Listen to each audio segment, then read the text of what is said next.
Sa simula ng ating kwento, Shuji, pangalan ng ating pangunahing tauhan. Wala siyang apelyido, isang salita lamang ang bumabalot sa kanyang pagkatao. At ang ngalan na iyon ang tanging pag-aari niyang hindi kailanman naaga. Subalit sa kabila ng lahat, ni minsan ay walang tumawag sa kanya sa pangalang iyon. Sapagkat noong siya isang musmos pa lamang, ang tawag sa kanya ng mundo ay basura. Pagdating ng kabataan, ang bansag sa kanya'y ligaw na damo. Walang silbi isang hanggal. At nang siya'y magkaisip at tumanda, bininyagan siyang muli, venomous snake spear, spear demon. Umakyat siya mula sa putikan ng paghamak, tungo sa rurok ng karangalan. Nilampasan ang lahat ng humadlang sa kanyang landas. At sa dulo, ipinagkaloob sa kanya ang titulong Spear King. Ang kaysa-isa niyang kasuotan ay isang basahan. Punit-punit at halos wala ng anyo. Isang rasyon lamang ng kamote ang kanyang pagkain sa bawat araw. Ngunit para sa kanya, sapat na iyon. Sapagkat ang tanging lugar na maituturing niyang tahanan, ay ang lugar ng digmaan. Ito ang mga isiping dumadaloy sa kanyang diwa, habang nasa gitna siya ng isang madugong sagupaan. Isang lalaking hindi kailanman nakaranas ng pag-aaruga, ng pagmamahal, ng init ng tahanan. Isang nilalang na isinumpa ng kapalaran mula pa noong siya'y isinilang.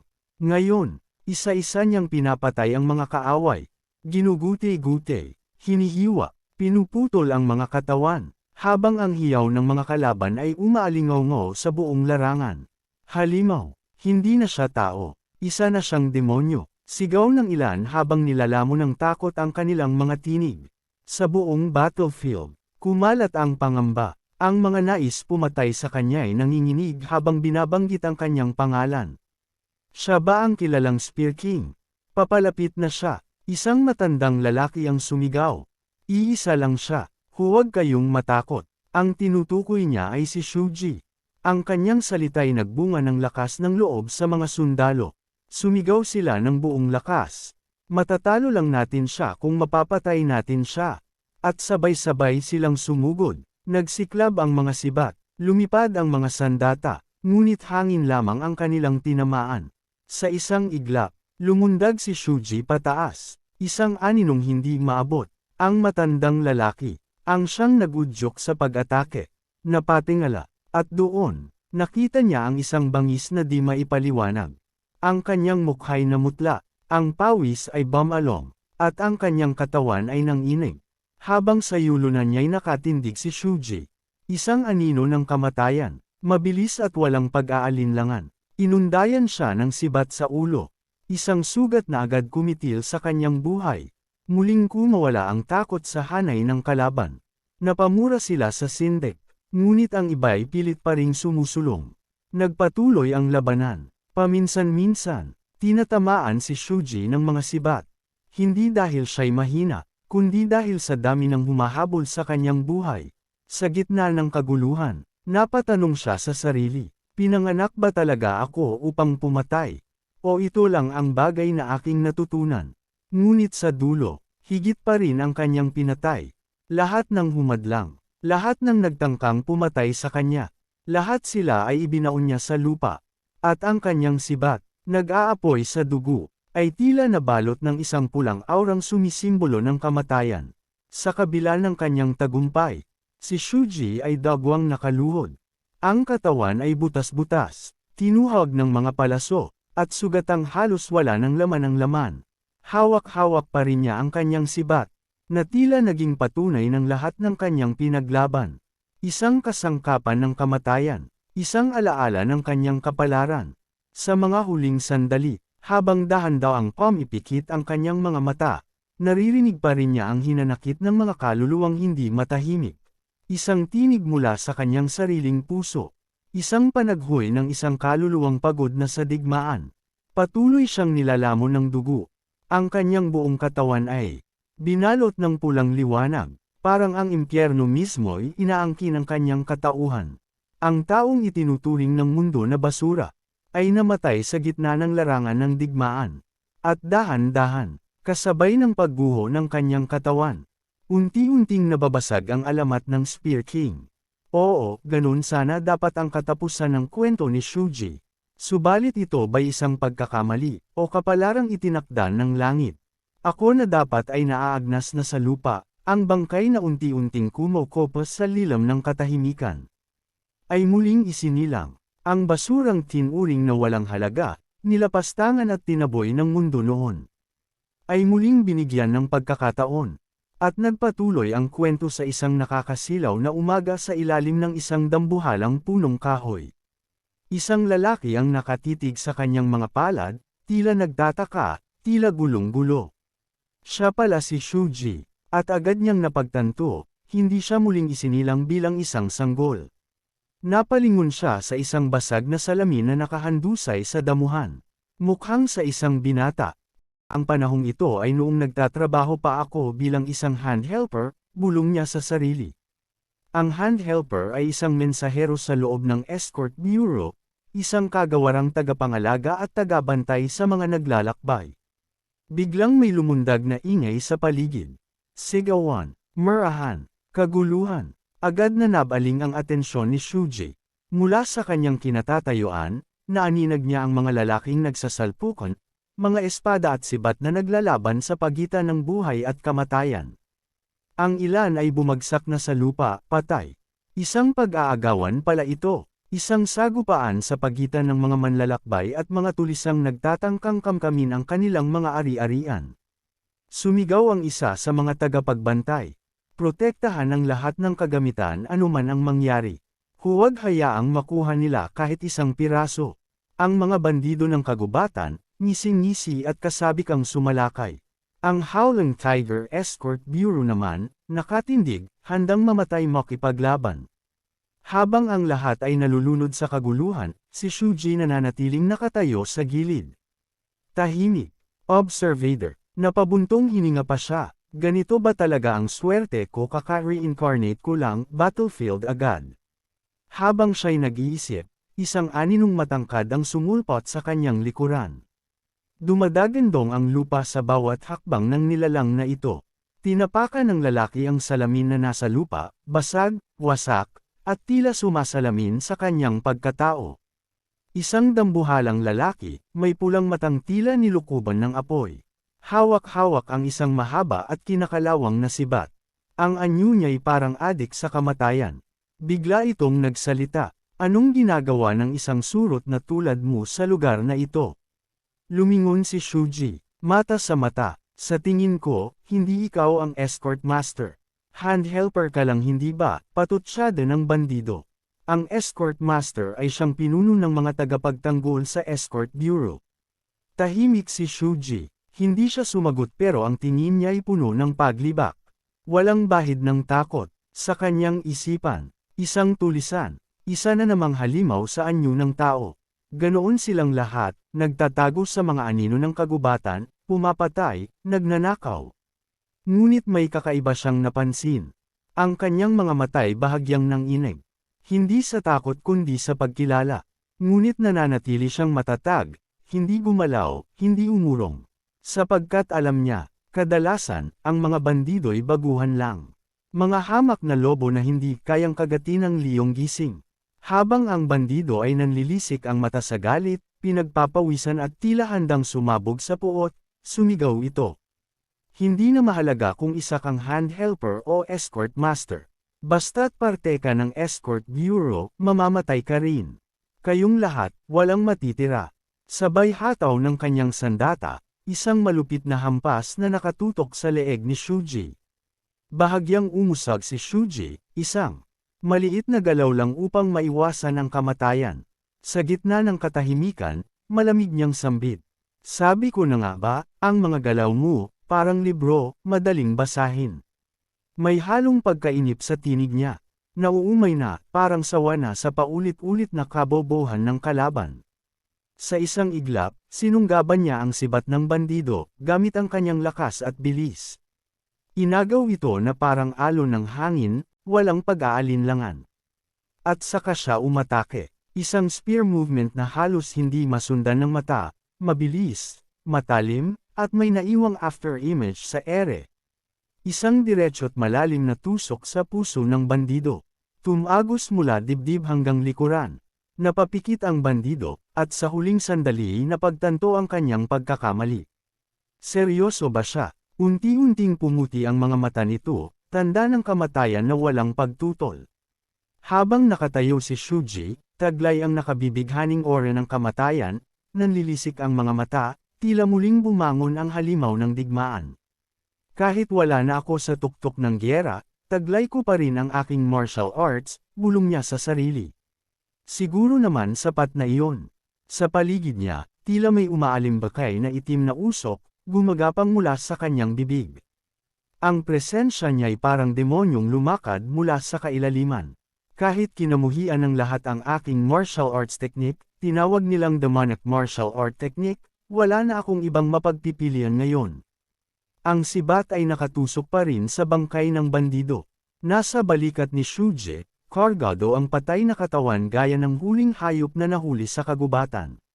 Subalit sa likuran ng punong kahoy, isang anino ang sumilip, isa pang bandido, may hawak na pana. Tahimik itong nag-aabang ng tamang sandali upang umatake. Ngunit si Shuji, batid ang paligid, alerto kahit sa gitna ng katahimikan. Napalingon siya sa likuran. Bigla na lang sumigaw ang bandido habang pinagmumura si Shuji. Tumalon ito sa ere, mabilis na pinakawalan ang kanyang palaso. Tahasang pag-atake, layong wakasan ang buhay ng ating bida. Tumama ang palaso, direkta sa kaliwang noo ni Shuji. Napatawa ang bandido. Sa sobrang yabang, sumambad. Tama lang yan sa'yo. Ngayon, malaya na akong mabuhay. Ngunit sa gitna ng kanyang pagtatawa, nanlamig ang kanyang katawan. Gumalaw ang sibat ni Shuji. Itinutok ito sa kanya, at nakakabit pa rin sa sibat ang bangkay ng naunang bandido. Isang nakakakilabot na tanawin, parang multo ng kamatayan ang dumiretso sa kanya. Nanlilisik pa rin ang mga mata ni Shuji habang nakatitig sa kanyang susunod na biktima. Inaasahan ko na ang biglaang pag-atake. Pero seryoso ka ba? Sobrang saya mo agad, ni hindi mo siniguradong patay na talaga ang kalaban mo. Isang pagkakamali na maaari ring pumatay sa'yo sa gitna ng digmaan. Isang galaw, isang matalim na sulyap, at muli siyang umatake. Tinuhag niya ang bandido gamit ang parehong sibat. Napapungol ito sa sakit habang iniikot-ikot ni Shuji ang sandata sa kanyang katawan, marahas, walang pag-uurong-sulong. Matapos ang ilang saglit, natigilan ang katawan ng bandido.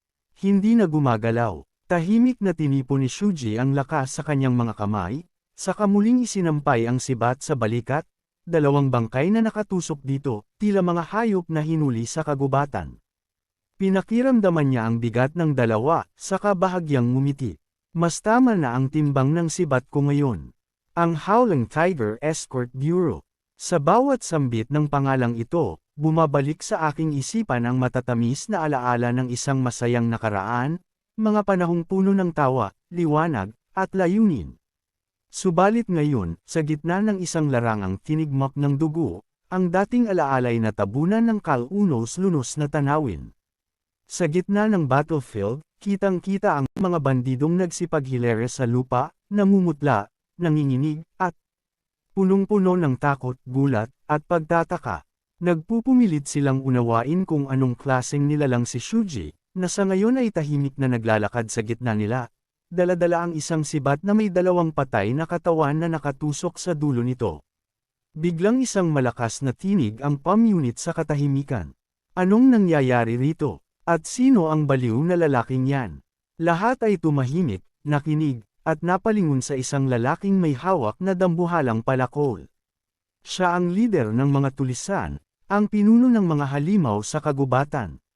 Sa kanyang boses ay may bagabag, at sa kabila ng tikas ay kapansin-pansin ang nanginginig na mga kamay ng ilan sa kanyang mga kasamahan, tanda ng takot at respeto sa kanyang brutal na reputasyon. Tinitigan lang siya ni Shuji. Ngumiti, inaabangan ko ang laban na ito. Isang malamig at tiyak na deklarasyon ng hamon. Ngunit tiwala sa sarili ang lider. Kumislap ang yabang sa kanyang mga mata at sabay sabing, "Ang ngiti mong yan, babaklasan ko mula sa iyong mukha. Mamatay ka." Sabay hagis ng kanyang dambuhalang palakol, direkta sa direksyon ni Shuji. Tahimik lang si Shuji, mariing nakatingin sa papalapit na sandata. Sa isang magaan na galaw, iniwasan niya ito na parabang isang alikabok lang ang dumaan sa harap niya. Nap-icon ang leader, umiiwas ka lang na parang daga. Sigaw nito, habang lumalaki ang mata at tumutulo ang pawis sa gilid ng kanyang mukha. Ang pisikal mong lakas, nakamamangha. Sambit ni Shuji, malamig ang tono, habang dahan daw ang lumalapit sa leader. Ang dalawang bangkay na nakatusok sa sibat niya ay halos sumayad sa mukha ng kalaban. Subalit mukhang yan lang ang meron ka. At sa isang iglap, isang hiwa, isang malinis, matalim, at walang awang hiwa. Ang katawan ng leader ay napunit na parang papel. Walang hirap, isang atake lang, nahati ang kanyang katawan. Yan ang tinatawag na atake. Bulong ni Shuji, habang nakatitig sa nanlulumong kalaban. Nabigla ang lahat ng mga bandido.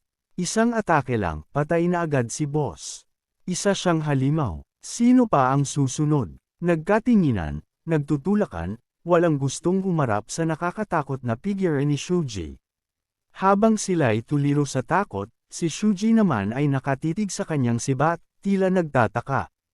Ha! Bakit parang ang gun ng sandata ko ngayon? Tumusok siya muli, direkta sa leeg ng leader. Bumulwak ang dugo, parang bukal na nilikha ng galit. Ang iba pang bandido ay nanigas sa kinatatayuan, nanginginig, tagaktak ang pawis, pinagpapawisan ng malamig. Isang brutal, walang awang kilos ang kanilang nasaksihan. Ayos, mas tama na ang bigat. Sakto lang, tatlong katawan na ngayon ang nakatusok sa kanyang sibat. Parang huling-huli sa pangangaso, ang bangkay ay isinabot na lamang niya sa balikat. At doon, tuluyan nang bumigay ang natitira pang pag-asa ng mga tulisan. Takbo, at sabay-sabay silang nagtakbuhan, wala nang lakas ng loob upang lumaban. Sa katahimikan ng kagubatan, tumingin si Shuji sa tatlong katawan sa kanyang sibat. Isang mapanlin lang na ngiti ang gumuhit sa kanyang labi. Kapag ang dugo at demonyo ay nagtagpo sa gitna ng digmaan. Ang tatlong kulay na danggo ng kabundukan. Ang oras ay bumalik. 10 taon sa nakaraan. Sa parehong bundok, sa parehong lupaing naging saksi sa kalupitan at kagitingan. Ang Spear Demon ay muling nagbalik. Mula sa katawan ni Shuji, lumaganap ang nakakakilabot na aura, tila isang demonyong muling isinilang sa gitna ng digmaan. At ang tatlong bangkay sa kanyang sibat, ay nagmistulang naglalabas ng sarili nilang maladugong enerhiya. Masaya ang bagay na ito. Umabot hanggang gabi ang sagupaan. Sa ilalim ng maliwanag at malamig na sinag ng buwan, isang tinig ang bumulaho mula sa hanay ng mga kasamahan sa Escort Bureau. Walang sinuman sa kanila ang dapat makatakas, ni isa mang bandido. Patuloy ang sagupaan sa gitna ng madugong larangan ng digmaan. Unti-unti nang nauubos ang mga kalaban, isa-isang nilalamon ng kamatayan. Nagkalat sa paligid ang mga pugot na ulo, putol na mga braso't binti, at mga katawan ng mga bandido na wala ng buhay. Ang hangin ay makabigat sa amoy ng dugo at usok, samantalang ang mga sigaw ng sugatan, ng mga nagmamakaawa, at ng mga nawalan na ng pag-asa ay umaalingaw-ngaw sa buong kapaligiran. Sa gitna ng kaguluhan, kalmadong naglalakad ang ating bida, si Shuji.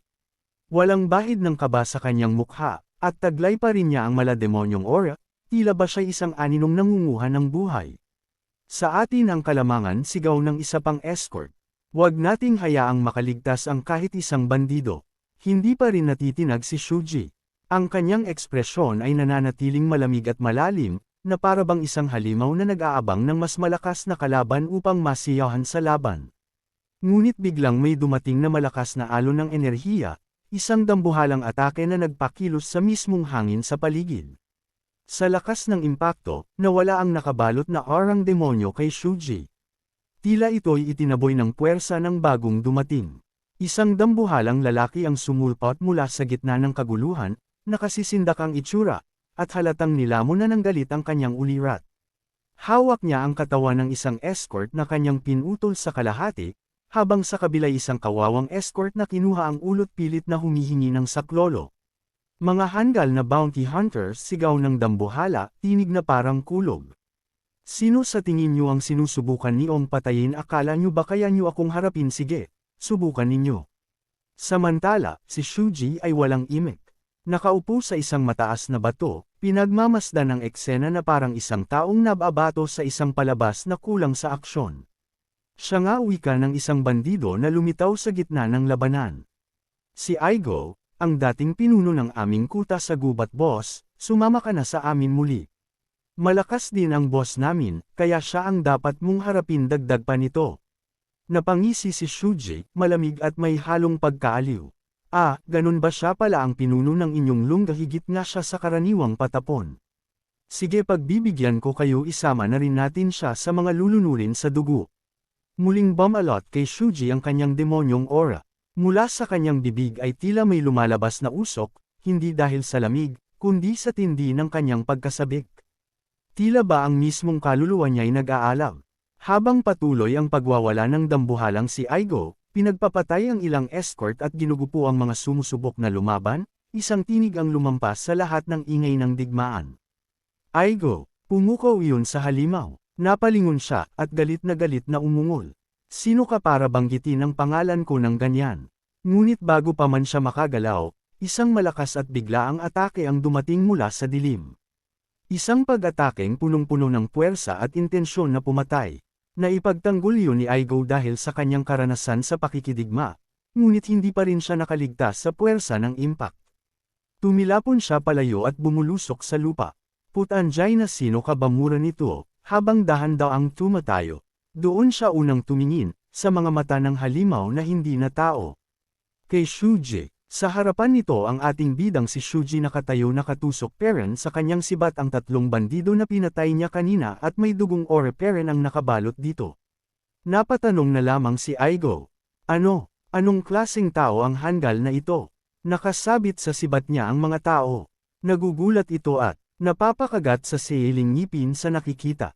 Ang tatlong nakatusok na katawan na may aurang demonyo sa likuran ni Shuji ay para ba nagsasalita kay Aigo. Bakit ikaw na lang ang natitirang buhay? Halika rito, samahan mo kami. Aigo, napaiyak si Aigo dahil sa takot ramdam ng buong katawan nito ang malademonyong lakas at aura ng ating bida. Napapatanong itong, sino ka ba talaga? Isang demonyo. Habang ang mga patay na katawan ng kanyang mga kasama ay patuloy ang pagnulong sa kanyang isipan na samahan sila ni Aigo. Sumigaw si Aigo ng pakiusap, tulungan ninyo ako. Dahil sa malademonyong lakas ng killing intent ni Shuji ay naglikha ito ng demonyo anyo ng kulay pulang aura, isang imahe ng nakakatakot na demonyo ang bumalot sa buong pagkatao nito. Isang hiwa ang pumutol at tumapos sa buhay ng nagmamakaawang boss ng mga bandido. Natapos ang laban sa isang matalim na titig ng ating bida. Sa oras na tinawag ng 3 beses ang pangalan, ang target ay ipapadala sa kabilang buhay. Nakapang-isi si Shuji at napasabing, matagal-tagal na rin ang huling beses kung gamitin ang kakayahang ito. Sa ilalim ng kabilugan ng buwan, sa isang madilim at mapanglo na kuweba. Isang katahimikang nakakabingi ang bumalot sa paligid, tila hiningang itinatago ng mundo. Sa loob ng dilim, maririnig ang mahinang hingal ng isang taong sugatan. Mula sa gilid ng matarik na bangin, isang dagwang kamay ang dahan-daang lumitaw, pilit umaakyat sa batuhang pader na worry ayaw siyang patawarin. Habol ang hininga, namumula ang mukha sa pagod at init. Ang bawat hakbang paitaas ay sinabayan ng mura, galit na galit sa pagod, sa sakit, sa mundo. Dahil ako raw ang baguhan, sakin ipinasa ang lahat ng berek at lasong misyon sa pagsisiyasat. Nang tuluyan siyang nakaakyat, napaupo siya sa gilid ng bangin, hinihingal, pinagpapawisan, sugat-sugat ang mga palad. Sabi nila, kapag pumasok ako sa militar, hindi na ako magugutom. Pero ano to, wala rin namang pinagkaiba noong isa pa akong alipin. Minumura niya ang hukbong kanyang pinaglilangkuran, habang bumubulong sa sarili ang pagdududa't pighati. Ngunit natigilan siya, may kakaibang presensya sa kanyang likuran. Sa kailaliman ng kuweba, nagmamasid ang isang pares ng nanlilisik na pulang mata. Hindi siya gumalaw, hindi siya huminga, pinakinggan lamang niya ang kabog ng kanyang dibdib. Ano yun? Isang tigre, isang multo, hindi na mahalaga kung ano man yun. Ang mahalaga, huwag lumingon. Huwag tumingin pabalik, dahil ang bagay na yun, ay hindi dapat makita. Lalong tumindi ang lamig sa paligid. Parang may malamig na aninong dahan-daang bumabalot sa kanyang katawan. Nanigas siya, hindi makakilos, hindi makasigaw. Tila may mga aninong pilit pumapasok sa kanyang isipan. Hindi ako pwedeng mamatay rito. Hindi ganito. Huwag Liu Ingan. Huwag na huwag, paulit-ulit niyang binubulong sa sarili. Ngunit sa kalagitnaan ng kanyang takot, isang tinig ang lumitaw mula sa kadiliman. At ano nga ba ang inaasam mong makamtan? Sa paghihirap at paggapang para lang mabuhay. Ang boses ay malamig, garalgal, at parang gumuguhit sa kanyang kaluluwa. Ang buhay mo, mas mababa pa sa isang ipis na nilalay ng kapalaran. Kaya bakit hindi ka sumugal? Baka ito na ang pagkakataon mong baguhin ang walang kwenta mong buhay. Nanginginig ang batang lalaki, hindi pa rin siya lumilingon. Ngunit sa wakas, bumigat ang kanyang hininga, at unti-unti siyang lumingon, dahan-dahan, may pag-aalinlangan. At sa gitna ng kadiliman, binigkas niya ang kanyang tanong. At papaano ko naman pagkakatiwalaan ang mga salitang binibitawan mo? Ang lalaking may pulang, nagninangas na mga mata ay napangisi sa ginawa ng batang lalaki. Tuwang-tuwa siyang nagwika, may lakas ka ng loob. Ano ang pangalan mo? Huminga ng malalim ang bata at mahinahong sumagot. Shuje. Pagkarinig ng sagot ay biglang nagbago ang mukha ng matandang lalaki sa loob ng kuweba. Parang may sumiklab na galit sa kanyang mga mata habang naglalabas siya ng nakakakilabot na pulang aura. Anong sinabi mo? Tanong niya, mababa ngunit pa ng banta. Nang inag si Shuji sa takot. Para siyang sinakal ng presensya ng matanda, halos hindi na siya makahinga. Pero pinilit niyang tumatag, pinilit niyang magsalita. Ang sabi ko, Shuji. Magtatanong ako ng isa pang beses. Ano ang pangalan mo? Habang binibigkas ito ng matanda, isang mabigat, madilim, at nakakatakot na enerhiya ang bumalat sa paligid. Sabi ko, Shu. Hindi pa man natatapos ang sagot ni Shuji ay bigla siyang sinunggaban ng matanda at sinakal. Isang kamay lang ang ginamit nito upang iangat siya sa ere. Hindi makahinga si Shuji. Damyugo ang kanyang bibig habang pilit pinipigilan ang malagutan ng hininga. Sa loob ng kanyang isipan ay nabulalas. Sa isang iglap lang, nakalapit siya sa akin. Hindi ko man lang siya nakitang gumalaw. Ang taong ito ay, nagsalita ang matanda habang nakahawak pa rin sa leeg ni Shuji. Umaapaw mula sa kanya ang kadiliman isang malademonyong aura na nakakatindig ng balahibo. Kung mayroon kang taong gustong patayin, itanong mo ang pangalan nila. 3 beses. Ang matandang ito pala ang taong nagkaloob kay Shuji ng kanyang demonic power. Kahit ano pa man ang sagot ng sinuman sa kanyang tanong. May kakayahan kang patayin ang kahit sino. Ang sagisag ng kasamaan sa daigdig ng pakikidigma. Ang dugong demonyo o blood demon na si Kokufu. Ito ay mga alaala ng ating bida. Sa pagpapatuloy ng kwento, bumalik ang tagpo sa gitna ng madugong labanan. Nabalot ng karahasan ang paligid. Isa-isa, pinapaslang ni Shuji ang kanyang mga kaaway gamit ang kanyang sibat. Ngunit habang humaharap siya sa mga kalaban, may bumabagabag sa kanyang kalooban. May kakaibang nararamdaman siya sa sarili. Pilit siyang pinapatumba ng mga kaaway. Ngunit si Shuji ay nananatiling kalmado at mahinahon sa gitna ng digmaan. Masyadong nakapagtataka, saad niya sa isip. Ang kanyang isipan ay tila mas malinaw kaysa dati. Sumagis sa kanya ang katotohanan. Ang demonyong kapangyarihang ibinigay ni Kokufu ay hindi pa kumpleto. Mga salitang paulit-ulit na bumabalik sa kanyang isipan. Ang pinagmulang buto ng demonyong kapangyarihan na tumubo sa kanyang dantian ay dapat sanay unti-unting sisiksik sa kanyang mga buto. Sirain ang kanyang isipan hanggang siya'y tuluyang mawalan ng kontrol. Ngunit iba ang nangyayari. Sa halip na masiraan ng bait, mas nakakaramdam siya ngayon ng luwag at kapayapaan. Pumikit si Shuji at sinuri ang kanyang panloob na katawan upang alamin ang dahilan ng pagbabagong kanyang nararamdaman. Napadako ang kanyang kamalayan sa isang malalim na paglalakbay. Sinilip niya ang kanyang dantian, ang pusod ng enerhiyang nasa kalagitnaan ng katawan. Doon niya napansin ang kakaibang agos ng kapangyarihan, ang kanyang panlabas na katawan ay nababalutan ng madilim at malasang dugong enerhiya ng demonyo.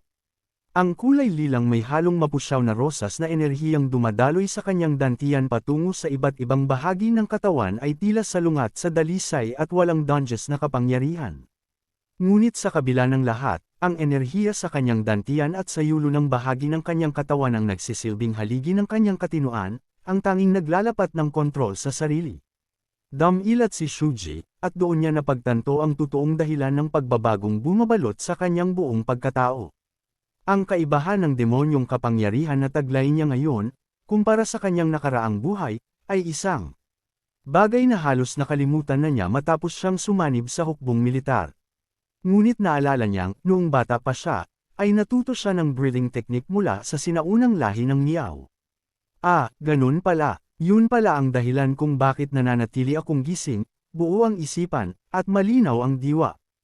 Habang binibigkas niya ito, pinagmamasdan niya ang usok na tila itim na enerhiyang umaagos mula sa kanyang mga palad, isang kamanghamanghang bagay na ngayon ay tila hindi na niya kayang isuko. Naalala niya ang babala ni matandang Kokufu. Hanggat hindi mo lubusang kabisado ang demonyong kapangyarihan, hindi mo mapipigilan ang unti-unting pagkawalan ng sarili mong katinuan. Napangisi si Shuji, tila may bahagyang tuwa sa kanyang tinig. Kung malaman ni Kokufu ang nangyayari ngayon, ano kaya ang magiging reaksyon niya? Anong itsura kaya ng kanyang mukha? Ngunit bago pa man siya tuluyang magpakalunod sa kanyang mga iniisip, isang bagay ang biglang kumuha ng kanyang atensyon mula sa likuran. Lumingon siya. Isang grupo ng mga taong nakasuot ng magkakaparehong kasuotang kulay ginto, may bahid kayo manggi, ang dahan-daang lumapit. Sabay-sabay silang yumuko at nagbigay galang sa kanya, taos-pusong nagpasalamat sa kanyang pagliligtas sa kanila mula sa tiyak na kapahamakan. Ang babaeng pinuno ng pangkat, na nasa harapan, ay tumitig sa kanya at mahinang napabulong. Tama nga ako. Nakatayo lang siya sa harap namin, ngunit ramdam ko ang matinding presensya na tila pumipiga sa aking hininga. Ang buong paligid ay binabalot ng kanyang napakabigat na aura, isang halong lilang itim na enerhiya na halos hindi na kayang sukatin. Sunod-sunod na pinaghihiwa at pinapatay ni Shuji ang mga bandido, mabilis, walang sinasayang na galaw. Dahil dito, ayaw ng pinuno ng grupo na basta na lang siyang pakawalan at hayaang mapunta pa sa iba ang kakayahan ng ating bida. Dahil sa titig ng babae sa kanya, na tila may halong pagkamangha at pag-iingat. Ano nga ba talaga ang kailangan nila kay Shuji? Mabilis namang sumagot ang babae, may paggalang sa tinig. Hindi ko alam kung bakit ang isang tulad mo ay nagtatrabaho lamang bilang convoy escort sa aming Enforcement Bureau. Subalit, kung hindi ito magiging bastos na tanong, handa ka pa rin bang ipagkaloob sa amin ang iyong lakas? Agad namang sumagot si Shuji ng isang malamig at tuwirang hindi, habang baka sa kanyang mukha ang bahagyang dismaya, na siyang ikinagulat ng babae. Kung wala na kayong kailangan sa akin, aalis na ako. Column, sabay talikod niya sa babae. Nanigas ang babae, tila tinamaan ng malamig na hangin. Napabulong ito sa sarili. Hindi ko siya pwedeng hayaan na basta na lang umalis. Biglang bumalik sa tindig ang babae, mabilis ang kilos. May hinugot siya mula sa loob ng kanyang kasuotan, para bang may balak umatake mula sa likuran. Ngunit sa halip na armas, isang gintong token pala ang hawak niya, iniabot niya ito kay Shuji, may pagmamakaawang tanggapin ito. Mataman lang ang tingin ng ating bida sa kanya. Maaaring hindi mo pa alam, ngunit ang sekta ng Tiger Pit ang namumuno sa sangay na ito ng Enforcement Bureau. Isa itong kilalang sekta na nakabase sa Onwi. Kung dadalhin mo ang token na ito sa kanila, tatanggapin ka bilang isang kagalang-galang na panauhin. Pakiusap, tanggapin mo ito bilang tanda ng aking sinseridad. Tahimik lang si Shuji habang tinatitigan ang token, tila sinusuri ang enerhiya o katotohanang dala nito. Ang babaeng nagbibigay ay walang iba kundi si Shu Aika, isang first-class escort ng Tiger Pit Sect. Bumalik sa alaala ni Shuji ang nakaraan. Ang Tiger Pit Sect ay minsang kinilala bilang tapat at marangal na sekta, kilala sa disiplina at tamang prinsipyo. Ngunit sa paglipas ng panahon, bigla silang naglaho, nawalan ng balita, at tuluyang naglaho, dahil sa isang trahedya. Ipinukol ni Shu Aika ang gintong token sa ere bilang huling alok. Sinalo ito ni Shuji, mata pa rin niya'y malamig ngunit mulat. Nagpaalam na ang pangkat mula sa Escort Bureau. Babalik daw sila sa kanilang tungkulin, at kapag natapos ang kanilang transportasyon, muling babalik upang bumati. Sa ngayon, pinayuhan nilang magpahinga muna ang ating bida at magpakasaya habang may pagkakataon. Sumagot si Shuji na naintindihan niya. Habang nananatili siya roon, hihiramin niya muna ang isa sa kanilang mga kabayo. Nagulat ang babae at napatigil. Napabulalas siya ng, huwag yang isa. Ang kabayong iyon ay kilalang may bayolenteng ugali at mabilis magbago ng timpla. Kadalasan ay ginagamit lang namin yan sa paghila ng mabibigat na kagamitan. Subalit hindi ito pinakinggan ni Shuji. Tahimik siyang lumapit at agad sumakay sa kabayo. Sa kabila ng mga babala, dahan-dahan siyang umalis, walang ni isang pag-aalinlangan sa kilos. Napatingin ang isa sa mga escort, sabay bulong. Ang bilis sumunod ng kabayo ngayon, para bang naging mas masunurin sa harap niya. Ilang sandali pa'y nagulat ang babae at ang kasama nito nang makita nilang napaihi ang kabayo. Halatang nanginginig ito, at alam nilang may dahilan kung bakit. Hindi maiwasan ng babae ang mapahanga. Mahina siyang napabulong. Sa edad niyang yan, ganun nakagaling sa pangangabayo. Isang halimaw talaga siya. Samantala, ang lalaking kasama niya na may takip ang isang mata ay hindi nagpaawat sa pang-aasar. Posible kayang pag-ibig sa unang sulyap. Love at first sight, boss. Mukhang siya ang tipo mo, malakas, misteryoso, gwapo. Yan ang mga gusto mo, di ba? Biglang nag-iba ang aura ng babae. Tila nagdilim ang paligid at bumigat ang hangin. Para bang handa na siyang pumatay. Anong kabulastugan ang pinagsasasabi mo tungkol sa ating tagapagligtas? Gusto mo bang mamatay ngayon din? Nang inig sa takot ang lalaki at mabilis na nagsorry. Nagbibiro lang ako, boss. Patawad. Unti-unting kumalma ang babae, ibinalik sa lalagyan ng kanyang espada, saka nagpatuloy sa pagsasalita. Maaaring hindi ninyo nakita, pero ako, nakita ko. Ang teknik niya sa sibat. Baka anak siya ng kilalang pamilya ng mandirigma, di ba? Mga may pamana ng galing sa sibat, wika ng lalaki. Umiling ang babae. Hindi yun tipikal na martial arts na pamana ng pamilya. Ang estilo niya, iyon ay isang pangmilitar na spear technique. At ang antas ng kasanayan niya, lagpas sa edad niya. Sandali, ang ibig mong sabihin. Oo, malamang ay anak siya ng isang makapangyarihang angkan ng mga mandirigma. At ngayon, tinatahak niya ang landas ng pagiging ganap na mandirigma, matapos ang matinding pagsasanay at pagpapakahirap. At ang katauhan niya, handang ailay ang sarili alang-alang sa iba. Kapag nalaman niyang nasa panganib ang ating sekta, hinding-hindi niya tayo tatalikuran. Sa isip ng babae, tahimik ang kanyang panalangin. Isang pakikiusap, sana'y mailigtas ng mandirigmang ito ang Tiger Pit sect mula sa kamay ng Black Dao sect. Samantala, habang patuloy sa paglalakbay si Shuji sakay ng kabayo, seryoso niyang sinabi sa hayop. Kapag napaihi ka na naman habang sakay ako sayo, makakatikim ka talaga sa akin. At sisiguraduhin kung hindi ka na makakaihi kahit kailan. Malalim ang iniisip ni Shuji habang patuloy sa paglalakbay. Samantala, ang kabayong sinasakyan niya ay halatang balisa, namumutla, pinagpapawisan, at mistulang tao na nagmamakaawa para sa sariling buhay. Tungkol sa Tiger Pit sect, nandyan pa rin ba sila hanggang ngayon? Iniisip ko lang kung kumusta na siya. Yung si Aiko, sino kaya ang Aiko na binabanggit ng ating bida? Isang pangalang tila may bigat sa kanyang puso. Naalala ni Shuji si Koiko, ang lalaking nakilala niya matapos siyang sumanib sa hukbo, ang unang nilalang na naging tunay na kakampi niya sa kanyang nakaraang buhay. Dahan-daang bumukas ang lumang alaala. Bagong solta pa lamang si Shuji sa kampo militar, kasama ng iba pang recruit na tulad niya.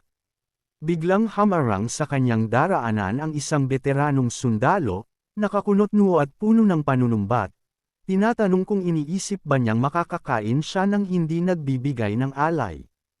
Ipinaliwanag naman ng sundalo na iyon ang tinatawag na unang batas ng alay kung saan ang pagkain ng mga bagong recruit ay dapat munang ihandog sa mga mas matatagal sa serbisyo. Habang nagbabantang umamba ng suntok ang maton, walang bahid ng kaba na sumulpot si Koiko, tila ba ang hangin mismo ang nagdala sa kanya roon. Sa payak ngunit matatag na tinig ay sinabi niyang si Shuji ay baguhan pa, at saka idinagdag na siya mismo ang susunod na pinakabaguhan. Kaya tinanong niya ito kung di ba nila kukunin ang rasyon ni Eiko.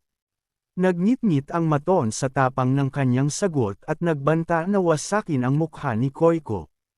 Ngunit imbes na umatras, Hinagis ni Koiko ang rasyong patatas sa mukha ng lalaki na kinagulat nito at lalong kinainis. Namnamin mo yan, isaksak mo sa baga mo, saad ni Eiko habang mabilis na naghanda ng isang atake. At ilang saglit lang pinaulanan nito ng di mabilang na suntok ang sundalo, kaliwat kanan walang mapaglagyan sa pagmumukha ng lalaki, walang nagawa ang sundalo na paluhod na lang ito at napapaungol sa pinsalang natanggap. Sa malakas na boses sinabi ni Eiko na kung sino pa man ang may nais ng patatas at nakukulangan pa ay wag maiyang lumapit at wala siyang aititirang kahit na isang ngipin nila. Yumuko sa kahihiyan ang mga maton at umurong, habang pinaalis sila ni Koiko. Lumapit si Shuji at sinabing hindi na sana siya nakialam, sabay alok ng kanyang pagkain bilang pasasalamat. Ngunit marahan siyang tinanggihan ni Koiko, sinabing kung gusto niyang mabuhay ay kainin niya iyon. Doon ipinakilala ni Koiko ang sarili bilang Kuyawoy, tuwirang nakatataas ni Shuji. At sa sandaling iyon, napaisip si Shuji na ganito nagsimula ang lahat. Si Koiko ang naging tanging kasama at kapatid niya sa sumpa. Nang tanungin siya ni Koiko kung ano ang kanyang pangalan, muling sumilay sa alaala ni Shuji ang kanyang pagkatao at naalala niya ito ng buo. Lumipat ang alaala ni Shuji sa isang araw ng matinding paghihirap upang mabuhay. Biglang may sumigaw ng kanyang pangalan. Mula sa anino, lumitaw ang demonyong dugo na si Kokufo. Mahigpit siyang hawak na tila isang bihag. Nang makita ito ni Koiko, sumabog ang kanyang tinig sa galit, inuutusan si Kokufo na pakawalan si Shuji o agad siyang magpapaputok ng flare. Tumitig ng masama si Kokufo kay Eiko habang si Shuji naman na hawak-hawak sa leeg ay pilit sumisigaw na tumakbo na si Eiko. Seryosong tinanong ni Kokufo si Eiko kung talaga bang gusto nitong bitawan niya si Shuji. Galit namang sumagot si Eiko na bitiwan niya ito, marahan namang tumugon si Kokufo na susundin niya ang nais ni Eiko. At biglang binitiwan si Shuji sa pagkakahawak, papabagsak ito sa mataas na bangin kung saan siya hinawakan ng matanda. Napahiyaw si Koiko sa pagkakakita nito. Ngunit tinanong siya ni Kokufo kung ano ang ikinagagalit niya at kung hindi ba siya masaya na nakuha na niya ang kanyang hiling. Nagngit-ngit si Koiko at buong puot na sumagot, hayop ka. Sa mga huling sandali bago pa man mapasabog ang flare ay narinig ni Eiko ang boses ni Shuji na sumisigaw na wag. Napahinto si Eiko at napalingon kay Shuji. Sinabi niyang ayos lang siya at pinayuhan si Koiko na agad na umalis.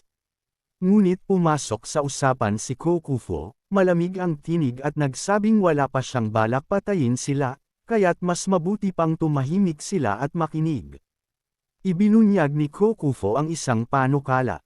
Kung may hahatid nila sa kanya ang isang halamang makakagamot sa kanyang panloob na sugat, ipagkakaloob niya sa kanila ang lakas upang mabuhay. Tinanong niya ang kanilang magiging tugon. Sa isipan ni Shuji, wala silang ibang pagpipilian. Kaya't buong tapang niyang tinitigan si Kokufo at mariing sinabi na tinatanggap nila ang alok. Napangiti si Kokufo at sinabing may disenteng ningning ang mga mata ni Shuji. Sa kanya isinalaysay ang tungkol sa mga tinatawag na walang tanikalang demonyo, mga kaluluwa ng tao na nilamon ng mga tigre at nahulog sa sukdulang. Kasamaan, ang mga kaluluwang ito ay nagiging tapat na alagad, iniaalay ang iba pang kaluluwa upang itaas ang espiritual na ranggo ng kanilang Panginoon sa pamamagitan ng pagsipsap sa mga hinanakit ng mga yumao. Ipinaliwanag ni Kokufo na ang kanyang sariling nilikhang sining demonyo, ang sining ng walang tanikalang demonyo, ay sumusunod sa parehong prinsipyo. Inilahad niya ang tatlong yugto nito. Ang compression stage, ang yugto kung saan ang isang nilalang ay maaaring magbuga ng demonyong enerhiya na tila usok na nagmumula sa kumukulong apoy. Ang temperance stage, kung saan ang dugo ay nagiging nakamamatay na lason at ang inilalabas na demonyong enerhiya ay animoy sumisirit na dugo. At ang transcendence stage, ang tugatog kung saan nalulusaw ang mga hangganan ng mabuti at masama, at maging ang katauhan bilang isang demon ay nawawala ng saysay. Bawat yugto ay may 10 antas. Isinalaysay ni Kokufo na niluray niya ang mundo sa kanyang pag-akyat ng 4 na antas sa Temperance Stage. At ang susunod niyang hakbang ay ang Transcendent Stage, isang kalagayang lampas sa lahat ng konsepto. Ipinag-utos niya kina Shuji at Aiko na itaga sa kanilang puso ang kanyang mga aral, humayo sa larangan ng digmaan at magpapatay ng walang humpay, sapagkat doon lamang nila makakamtan ang lakas na magbabago sa kanilang kapalaran. Mariing nanumpa sina Aiko at Shuji na mabubuhay sila anuman ang mangyari. Doon ay sinabi ni Kokufo na ito na ang huling kasunduan nila. Iuutos niya sa kanila na hanapin ang 100-year snow ginseng. Tinanong niya kung kaya ba nila magsasalita na sana si Shuji ng pagsang-ayon, ngunit biglang sumabat si Aiko. Ang snow ginseng ay lampas sa kakayahan nila sa kasalukuyan. Hiniling niya kay Kokufo na tulungan muna silang buksan ang kanilang ren at dumerid ians gamit ang mga halamang gamot na nasa kanila na. Kapag nabuksan na ang pangunahing daluyan ng kanilang chi, saka sila hahanap ng huling sangkap, at nangangakong papalitan ang anumang kulang na damo kalaunan. Sumang-ayon si Kokufo. Inutusan ni Aiko si Shuji na siya ang mauna sa pagbubukas ng mga meridian. Ayaw pumayag ni Shuji na siya ang mauna. Kaya pinaliwanag ni Aiko ang gagawin, si Shuji ang unang bubuksan ang meridian, samantalang siya'y mag-iipon pa ng mga damo. Pagkatapos, siya naman ang susunod at si Shuji ang maghahanap ng mga halaman. Sumang-ayon si Shuji. Ang pangalawa sa pila ay laging may mas mahirap na tungkulin saad ni Aiko. Matapos mabuksan ang mga meridian ni Shuji, lumabas siya sa gitna ng isang nagngangalit na bagyo upang mag-ipon pa ng mga halamang gamot. Pinawi niya ang kanyang pangamba sa pag-aakalang ligtas sina Aiko at ang kanilang guro. Subalit sa isang iglap, kumislap ang kidlat at tila may malamig na paunang babala ang hangin, may mali. Pagbalik niya, bumungad ang bangkay ni Kokufo, wala na ang ulo, nakahandusay sa lupa. At sa likuran ng katawan, si Aiko, sugatang-sugata. Ngumiti si Aiko at nagsabing sa wakas dumating ka na, natigilan si Shuji nagulat sa nasasaksihan.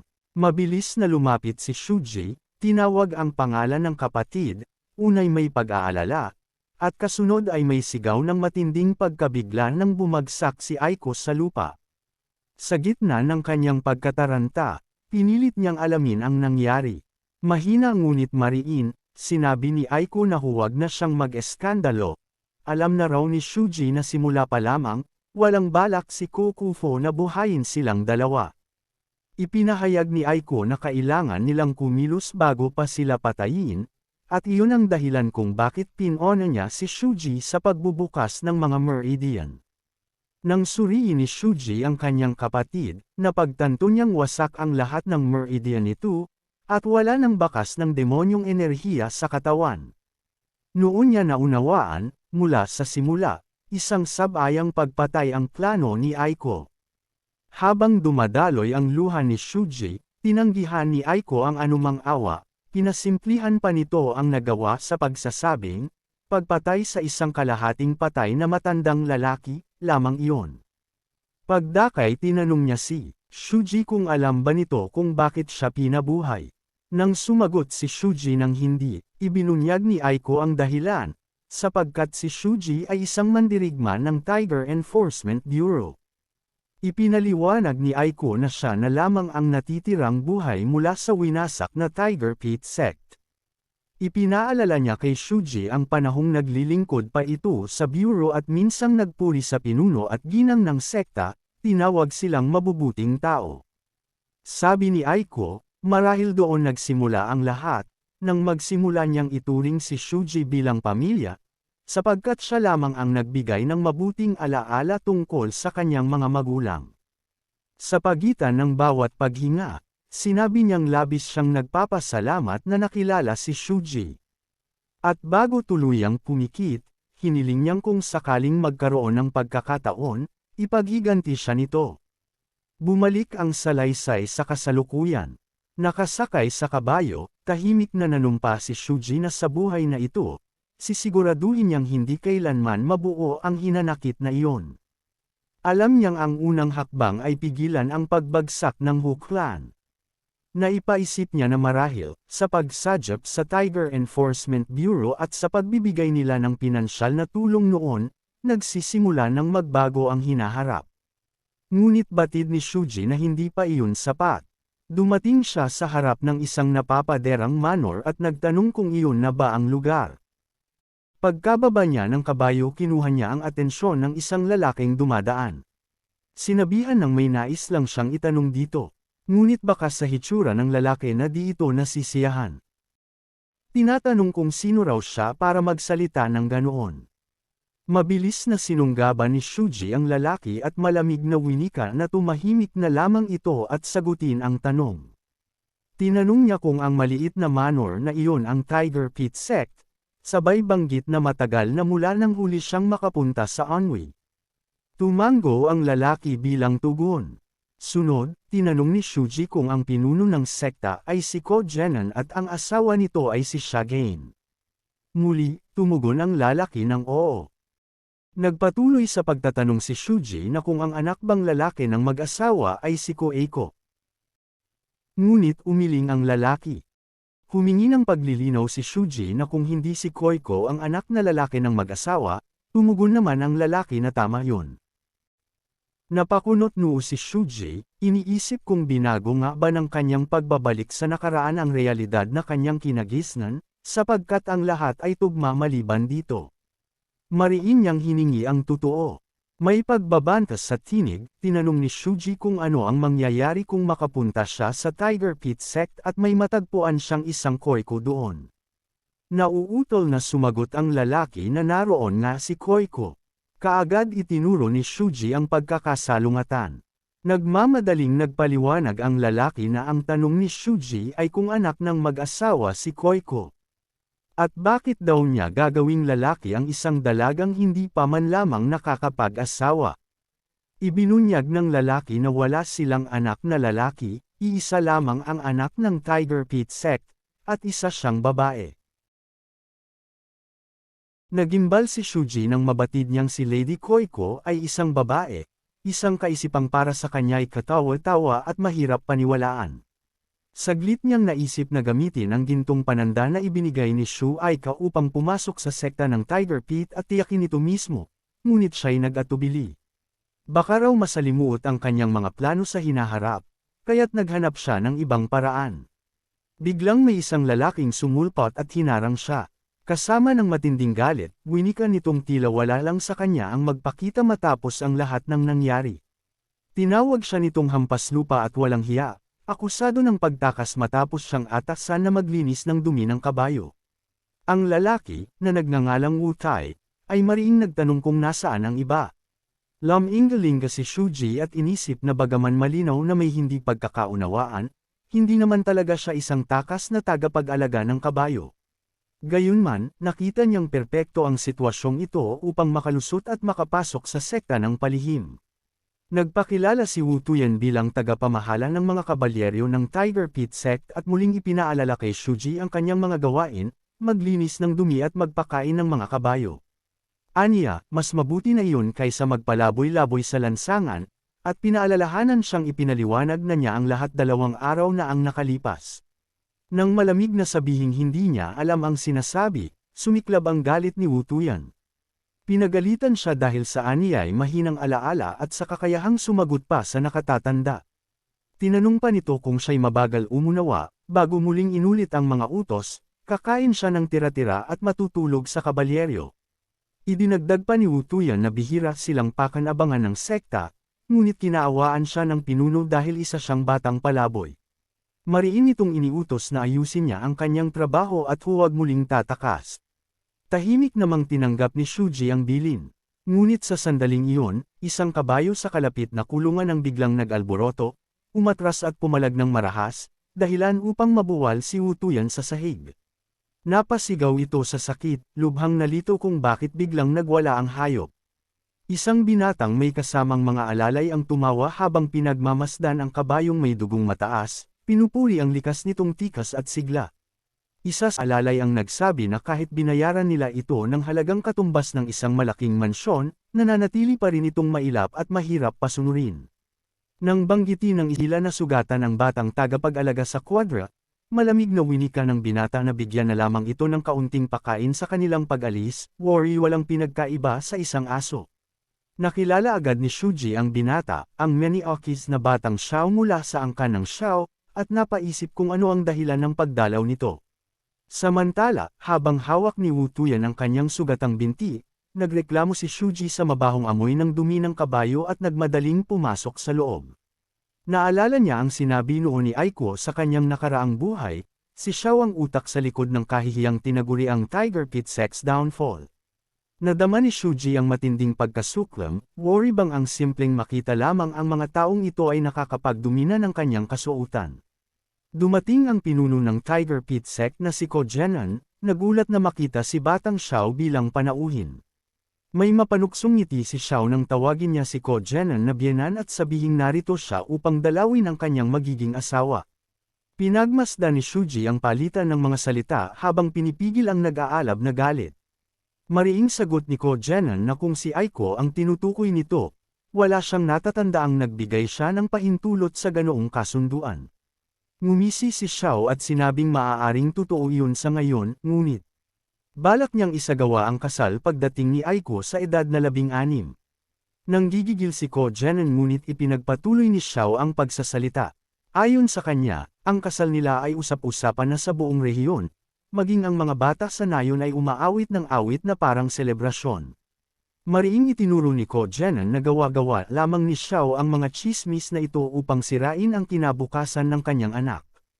Tumawa lamang si Xiao at may pangungutyang sinabing napakaliit ng Xiao clan kung ihahambing sa Ko clan, kaya't nakapagtataka kung bakit kailangang magsakripisyo ng ganito para lamang mapang-asawa ang anak ng pinuno ng Tiger Pit Sect. Lalong nag-apoy sa galit si Ko Jenan at tinanong kung ano ang ibig nitong sabihin. Sa sandaling iyon, isang malinaw at matatag na tinig ang umalangaw-ngaw. Lumabas si Aiko, isang dalagang taglay ang tikas ng isang mandirigma at ang ganda ng isang diwata. Mariin niyang sinabi na walang magiging kasunduan ng pag-iisang dibdib sa pagitan ng kanilang mga pamilya. Huwag na raw mag-aksaya ng panahon si Xiao at maghanap na lamang ng ibang babae. Nang magsimulang magsalita si Xiao, agad siyang pinutol ni Aiko. Mariing ipinahayag na wala nang dapat pang pag-usapan sapagkat hindi niya balak pakasalan si Xiao o kahit sino mula sa angkan nito. Pinauuwi niya ang binata. Mataas ang kilay na tumugon si Xiao, tinawag siyang mayabang kahit halos nalulugmok na sa kahirapan ang kanyang sekta. Nagtanong ang kanyang alalay kung ano ang nais nitong gawin. Wika ni Xiao, dumaan lamang sila dito sa daan patungo sa bahay aliwan, kaya't aalis na sila ngayon. Habang papalayo, tinanong ng kanyang alalay kung totoo bang kasing ganda ng mga sabi-sabi si Aiko. Tumawa si Xiao at sinabing higit pa roon, at ngayong nakita na nito si Aiko, tiyak na nauunawaan na niya kung bakit siya nabighani. Ayon sa kanya, si Aiko ay isang kagandahang kayang magpabagsak ng isang kaharian, at hindi ito pagmamalabas. Ngunit sa kanyang palagay, ang isang babaeng walang kapangyarihan at yaman ay tiyak na haantong sa malagim na kapalaran. Labis daw ang ganda ni Aiko para lamang manatili sa kanyang sektang halos wala ng pag-asa, kaya marahil ay isinumpa nito ang sarili niyang kapalaran. At ngayon, dagdag pa niya ng may masamang ngiti, isang kagaya niyang halang ang kaluluwa ang nakatitig sa kanya bilang susunod na biktima. Tumawa siya at iniutos sa kanyang sama na magtungo na sa bahay aliwan. Ngunit nang sumakay siya sa kabayo, hindi ito kumilos. Nag-alala ang kanyang alalay na baka may sakit ito. Bigla na lamang bumagsak ang kabayo, itinapon si Xiao sa lupa. Nagmamadaling lumapit ang kanyang alalay, nagtatanong kung ano ang nangyari at bakit bigla itong bumuwal. Hindi nila napansin, ngunit ginamit ni Shuji ang lihim na kasanayan ng Fox Claw, ang sining ng mapanlinlang na birheng lobo, upang palihim na kunin ang atay ng kabayo nang hindi nag-iiwan ng bakas ng sugat. Sa kanyang isipan, naisip niyang katawa-tawa para sa mga iyon ang magtaka pa sa ikinamatay ng hayop, samantalang malinaw sa kanya na ang lahat ng ito'y kagagawa ng isang tao, si Xiao. Nagsimulang magmuni si Shuji at tuluyang nakilala na ang tinutukoy niyang si Zhao Taihan, na ngayoy natitiyak niyang siya ring binatang Ginoo na kilala bilang Xiao, ang tunay na dahilan ng pagbagsak ng sekta ng Tiger Pit. Naalala niya ang kanyang kapatid sa panata na si Aiko, na nooy naniniwalang ang pagbagsak ng sekta ay dulot lamang ng alitan sa kapangyarihan laban sa Shao Clan Manor. Ngunit ngayong malinaw na kay Shuji, si Zhao Taihan pala ang lihim na humahabi ng mga pangyayari mula sa anino. Naisip niya kung nalaman kaya iyon ni Aiko sa kanyang nakaraang buhay. Sa huli, napagtanto niyang oo, at iyon marahil ang dahilan kung bakit itinuturing ng kapatid niya ang sariling kagandahan bilang isang sumpa. Muling bumangon sa alaala ni Shuji ang anyo ni Aiko, at sa kanyang puso'y sumili ang malamig na pagkaunawa kung bakit sinunog ng babae ang sariling mukha. Taglay ang panibagong alab ng loob, nagpasya si Shuji na wala ng dahilan para mag-atubili. Panahon na upang ipaghiganti ang kapatid sa panata. Mula roon, agad siyang kumilos. Naglakbay siya patungong lalawigan ng Anhui, sa pook na tinatawag na Motsu Prefecture. Gabi nang dumating siya sa isang masiglang bayan. Sa kanyang paglalakad, nadaanan niya ang isang tindahang nagbebenta ng mga gamit sa bukid. Tumanggo siya at naisip na matagal na mula nang huli siyang bumisita sa ganoong lugar. Pumasok siya sa isang pandayang madilim at masikip, amoy bakal at usok. Isang matandang panday ang bumati at nagtanong kung sino siya. Ipinakilala ni Shuji ang kanyang pangalan. Ngunit sagot ng panday, siya'y matagal nang nagretiro at wala ring kakilala sa kanya, kaya mas mabuting maghanap na lamang siya sa ibang lugar. Ngumiti si Shuji at sinabing batid niya na mangretirado na ang matanda, ngunit ang kanyang hangad ay ipaukit lamang ng isang maso. May halong pagdududa ang tinig ng panday nang itanong kung totoo ang kanyang hinihiling. Ibinigay ni Shuji ang tiyak na sukat, isang masong may habang 17 son, 4 na son ang lapad ng bilog na ulo, at hindi aabot sa 10 G ng bigat. Napailing ang panday at sinabing hindi raw magiging mabisa iyon sa pagtatayo ng mga pako. Malamig na tugon ni Shuji, hindi iyon para sa ganoong gamit. Nang tanungin kung mayroon pa siyang ibang ipapagawa, humiling si Shuji ng 2 bagay na tig-18 son at kalahati ang sukat, yari sa balat ng buwaya, at isa pang mabigat na sandatang hinubog ng tama sa apoy. Nang usisin kung anong uri ng sandata ang nais niya, espada, palakol, o sibat, walang alinlangang pinili ni Shuji ang sibat. Ipinakita ng panday ang isang sibat na tinawag niyang pinakamahusay sa kanyang mga nagawa, at sinabi niyang aabutin ng isang araw bago ito tuluyang maasa. Pumayag si Shuji sa itinakdang oras, saka nagtanong kung mayroon pa itong mas maliliit na matutulis na sandata. Tumanggo ang panday at inilabas ang isang kahon na puno ng mga bakal na tinek na tila mga sumpak ng kamatayan. Napangiti si Shuji at agad na ipinahayag na kukunin niya ang lahat ng iyon. Nang tanungin siya ng panday kung saan ihahatid ang mga iyon, sagot ni Shuji na siya na mismo ang susando. Tahimik na minamasdan ng panday ang kakaibang tindi ng mga mata ni Shuji, subalit nagbabala ito na magiging mahal ang ganoong klase ng order at hiningi na siya na ang magsabi ng halaga.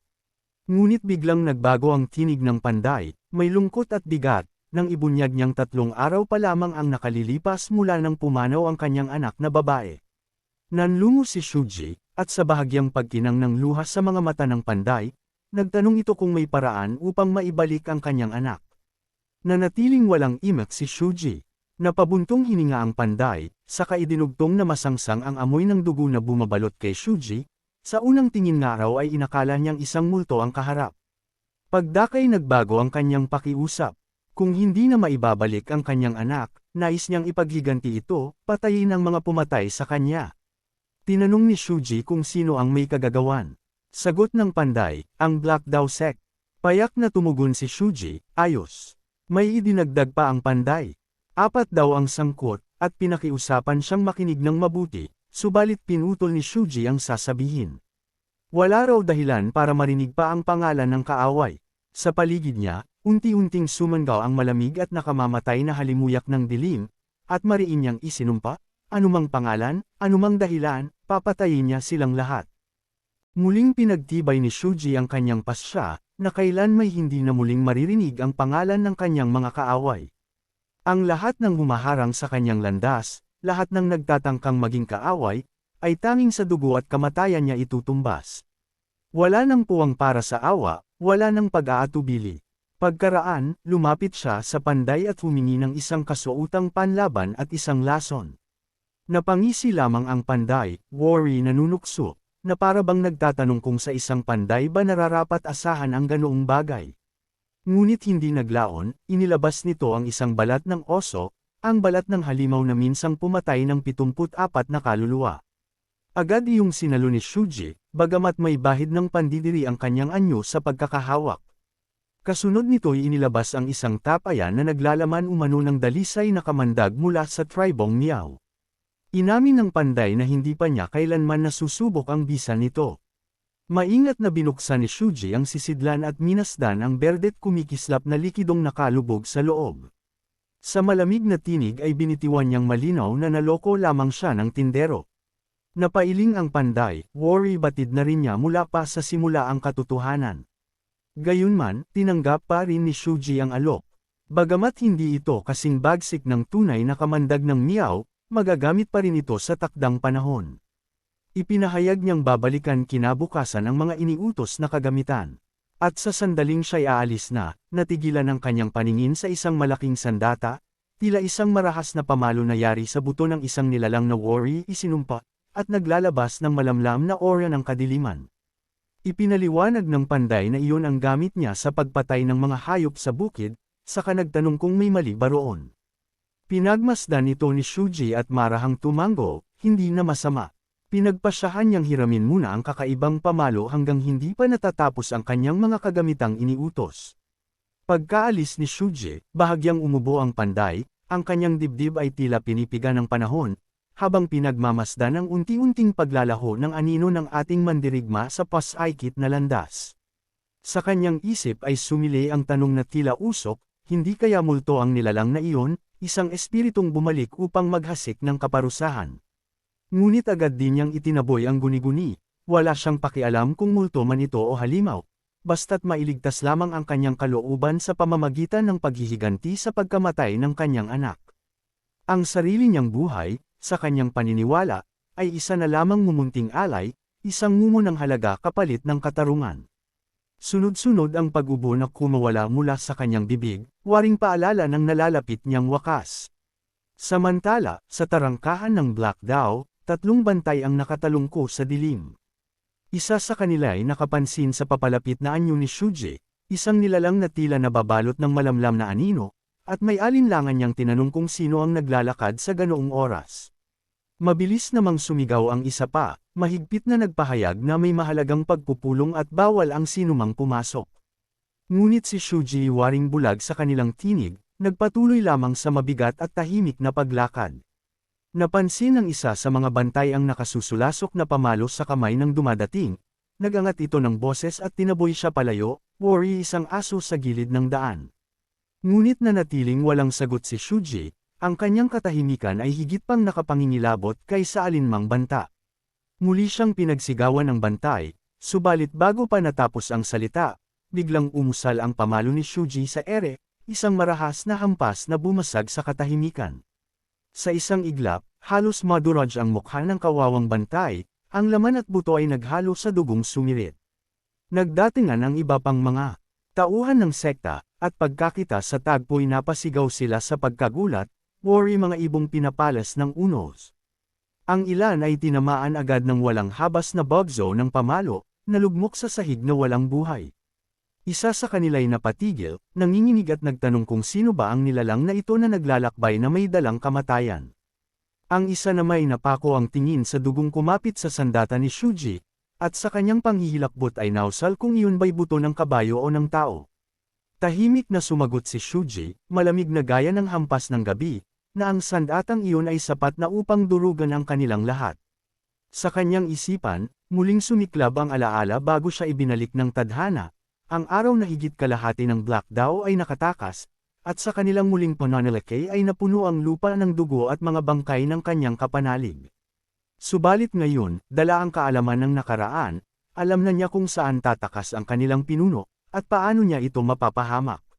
Sa oras na ito, si Shuji ay time na nanumpa, pupuksin niya ang bawat isa sa kanila, walang maiiwan ni isa. Mabilis siyang sumugod, waring isang bagyong dumadaragit, at sa pagbukas ng tarangkahan ay agad niyang inani ang mga buhay ng sinumang sumalubong. Sa bawat hakbang ay may nadadapa, sa bawat pag-ikot ng kanyang bisig ay may nalulugmok, at sa kanyang daraanan ay nag-iiwan siya ng malamlam na landas ng bangkay at dugo. Isang matangkad na lalaki ang nagbaka sakaling hamarang, subalit isang iglap lamang ang ipinagkaloob sa kanya, at sa mabilis na pagtudlo ng kamatayan ay gumuho ito sa lupa, hindi man lang nagkaroon ng pagkakataong lumaban. Mula sa kailaliman ng bulwagan ay dumagundong ang isang tinig ng lalaki, buhawi ng galit na sumisigaw at nagtatanong kung sino ang hanggal na naghasik ng kaguluhan sa kanilang tahanan. Nagbabanta itong walang awang papanagutin ang sinumang may sala. Ngunit bago pa tuluyang sumiklab ang kanyang puot, isa pang bahagyang mas nakababatang mandirigma ang umalma, marahas na nagwaksi ng kamay na worry ipinapalaya si Shuji, itinuturing lamang itong isang hamak na binatilyo. Yamot na yamot ang kanyang tinig, nasira raw ang kanyang payapang pagtulog dahil sa walang saysay na istorbo. Kasunod nilang nagsalita ang isang lalaking may takip ang isang mata, malamig ang tinig na tila humihiwa sa hangin. Binanggit niyang abala ang pinuno ng Black Dao sa isang pagpupulong kasama ang isang panauhing kagalang-galang, kaya't sila na ang baalang magtapos sa buhay ni Shuji ng mabilis. Tahimik na pinagmasdan ni Shuji ang kanilang mga anyo. Sa kanyang matalim na tanaw ay naintindihan niyang ang apat na kaharap ay hindi pangkaraniwan, sila ang tinaguriang haligi ng Black Dao, mga mandirigmang nasa pagitan ng ikatlo at ikalawang antas ng husay, mga halijing matagal nang sumusuporta sa sekta. Isa sa kanila ang ngumisi ng mapanghamon at tinawag si Shuji na palalong pilyo, bago biglang sumugod. Ngunit waring sayaw lamang ang lahat kay Shuji, magaan niyang iniwasan ang atake, at sa isang iglap ay tumudla ng matalim na sipa sa pinakamaselan at pinakamahinang bahagi ng katawan ng kaaway. Napaluhod ang kawawang mandirigma, napasigaw at napaluha, pilit ikinukubli ang matinding kirot na sumilab sa kanyang laman. Hindi na nag-aksaya ng oras si Shuji at agad na lumapit sa susunod na kalaban. Sumalakay ang isa pang haligi, sinusumpa ang pangalan niya. Ngunit bago pa man tumama ang galit nitong si Bat, gumanti si Shuji, dalawang daliri ang marahas na sumaksak sa mga mata ng mandirigma. Isang ungol ng paghihirap ang kumawala, at ang matikas na mandirigma ay bumagsak na bulag, na wala ng kakayahang lumaban. Dalawa na lamang ang natitira. Isa'y nagngingit-ngit, tinawag si Shuji na mabilis ngunit hamak, at walang takot na umatake. Matyaga at walang bakas ng pangamba, hinarap siya ni Shuji gamit lamang ang kanyang pansamantalang sandata, ang buto ng kabayo. Sa isang mabisang galaw, hinagis niya ang buto, tumama ito sa mukha ng kalaban na tila bato ng pagkawasak. Tumalbog pa ang buto, umikot-ikot sa ere bago muling nasalo ni Shuji na parang ito'y mananayaw sa kanyang kamay. Sa isang iglap, umakyat siya sa balikat ng bulag na kalaban at mula roon ay nagbuhos ng isang napakalakas na hampas mula sa likod. Nagdurog ang laman at buto ng kaaway, lumagpak itong parang basag na palayok. Samantala, ang mandirigmang unang sinipa ni Shuji ay nanatiling nakaluhod, nanginginig, tumutulo ang luha habang nagmumura at nagsusumpa. Ngunit tinugon lamang siya ni Shuji ng malamig na pang-uuyam, animoy yelong tumatarak sa puso. Winika niyang huwag itong mag-alala, pahihirapan din siya tulad ng mga nauna. Idinagdag pa niya, may ngisi ng kasuklam-suklam na katuwaan, na nakakatuwang isipin kung paano sila noon ay nang-aabuso ng mahihina. Ngayon, tanong niya, hindi ba't masakit din kapag sila naman ang pinagnanakawan? At mariin niyang idinugtong, hindi siya narito upang agawin ang kanilang mga ari-arian, kundi upang samsamin ang kanilang mga kaluluwa. Nabagabag ang isa sa mga natitirang haligi, nanlumo at napailing. Inamin nitong kahit sa loob ng Black Dao ay wala pang nakipaglaban ng ganito kabangas. Nakapangingilabot aniya na mayroong nilalang na may lakas ng loob na sumugod sa kanila, tangan lamang ay isang buto ng kabayo bilang sandata. Ang kanyang tinig ay nanginginig sa pangamba, at sa huli napasigaw siya ng iisang salita, halimaw. At sa katotohanan, si Shuji Waring ng halimaw, nag-aalab ang kanyang demonyong aura, ang kanyang mga mata ay nagliliyab ng pulang apoy na humahawi sa dilim. Sa kanyang walang humpay na pagsalakay, dumurog siya ng isa pang kalaban, hanggang sa ang natitirang haligi, hirap na hirap at halos wala ng hininga, ay nagpilit pang magtanong. Ang kanyang tinig ay basag, puno ng pangungulila, sino ang nagpadala sa iyo? Sino ka ba talaga? Mariin ang sagot ni Shuji, waring bawat pantig ay matalim na talam ng espada, ang panday. Nayanig ang mandirigma, inusal muli ang salitang panday, Worry pilit inuugat ang kahulugan nito sa kanyang pag-iisip. Ngunit bago pa man niya ito maunawaan, ang huling hampas ni Shuji ay tumapos sa kanyang buhay. Pagkaraan, dahan-dahan niyang itinaboy ang tingin sa paligid. Sa kanyang paningin ay nagkalat ang mga bangkay, 4 na piling mandirigma ng Black Dao, ngayoy napalupasay na tila mga sirang haligi ng templo. At sa kanyang dibdib, may bigat ng pagtupad, sapat na kabayaran iyon upang maisara ang utang ng dugo para sa panday. Sa ilalim ng dugong pulang kalangitan at liwanag ng bilog na buwan, nakatayo ang isang mar-angle na mansyon sa gitna ng Misty Mountains. Sa loob ng isang malabong bulwagan, may nagaganap na pag-uusap. Isang tinig ang naghayag na malinaw na nabigo ang kanilang misyon. Sa kabilang panig ng lamesa, nakaupo ang isang lalaking may matinik na buhok at peklat sa mukha, pinagsasabihan ang kausap dahil sa pumalpak na plano. Sinabi ng nito na ang kabiguan ay nagpasiklab ng galit ng parehong pinuno at ng batang Panginoon. Ipinaliwanag nito sa kausap na kung nagtagumpay silang magpanggap na mga tulisan at ay parada ang Black Dao Sect bilang mga bandido ng gubat upang lusubin ang Tiger Enforcement Bureau, madali sana nilang nakulimbat ang kargamento at nakuha ang pabuya mula sa Zhao Clan. Mariing nagngangalit ang panga ng lalaking may peklat habang patuloy na nagbubuntong hininga ang nagsasalita. Inaalipusta ang kamangmangan ng mga tauhan na sumire sa lahat. Sa harap niya, nakaupo ang isang matandang lalaking may mahabang puting buhok at malaking kwintas na yari sa butil, si Guyuho, ang pinuno ng Black Dao Sect.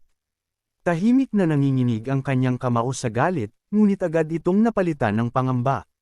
Ipinaliwanag na kapulang lalaki na hindi lamang sila nabigo at nawalan ng tauhan, kundi wala na rin silang maipambabayad ng tributo sa Evil Alliance.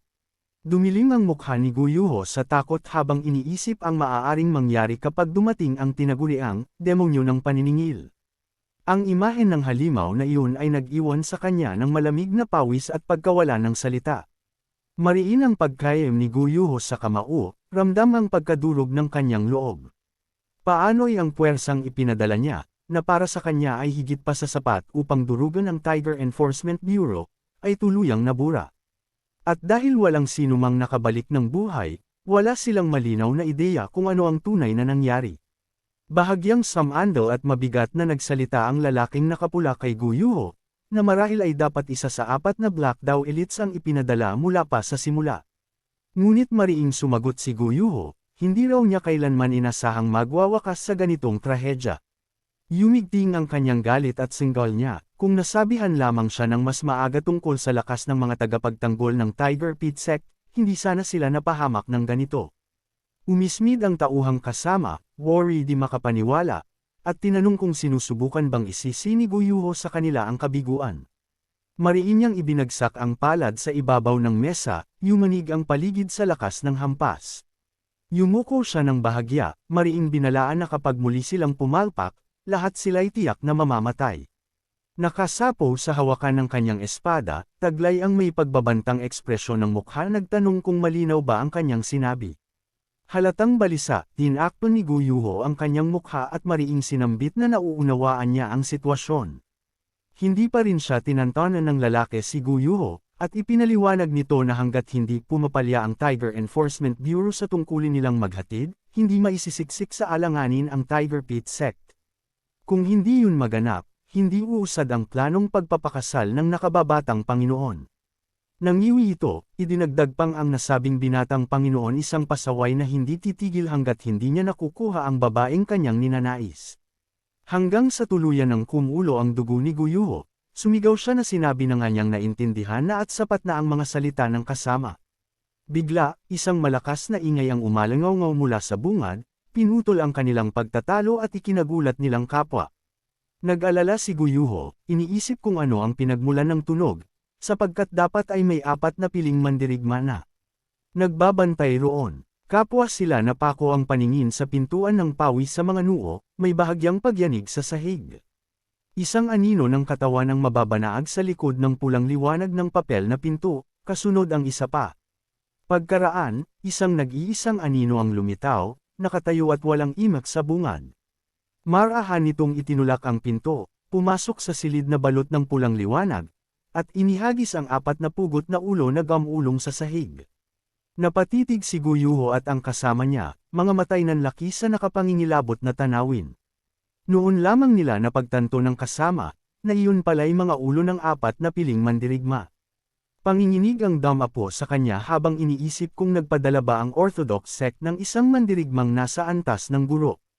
Ganap nang lumantad sa liwanag ang sumalakay, si Shuji, na nababalutan ng dugo at may hawak na butong basang-basa ng pulang likido. Nagmamadaling sumuko sa takot ang kasama, sumigaw ng pakiusap kay Shuji na maghintay. Ipinahayag niyang mula siya sa angkan ng Jiao at walang kaugnayan sa Black Dao sect, narito lamang siya upang makipagkasundo. Tahimik na nakinig si Shuji, bagaman may dugo nang dumadaloy mula sa sulok ng kanyang bibig, kasabay ng mariing pagkakakagat niya sa mga labi. Saad ng lalaki base sa mga nangyayari, narito umano ang ating bida upang lipulin ang lahat, kaya nagmungkahi itong pwede niyang tulungan si Shuji sa bagay na yon. Bigla, isang bigwas ng dugo ang bumulwak mula sa kanyang bibig at tumama sa mata ng taga-Jiao clan.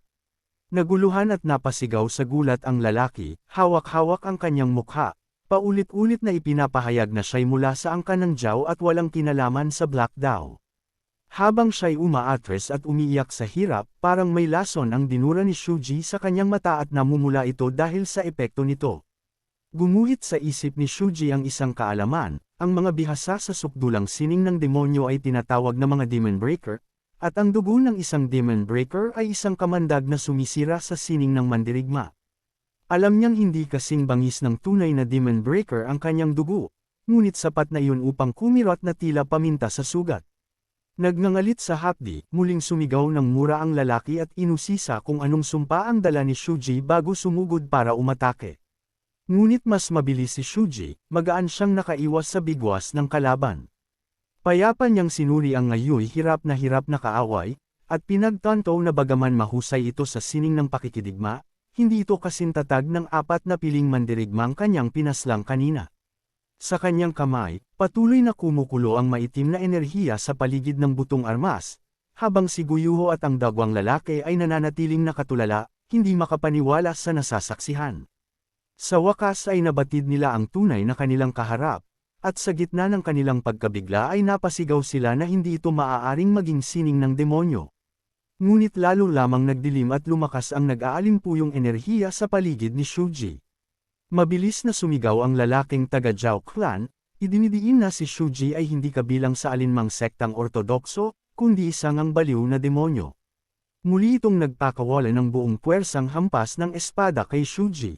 Sa nanlilisik na mga mata, sinalubong ni Shuji ang pag-atake at tinabig ang espada gamit ang kanyang butong sandata.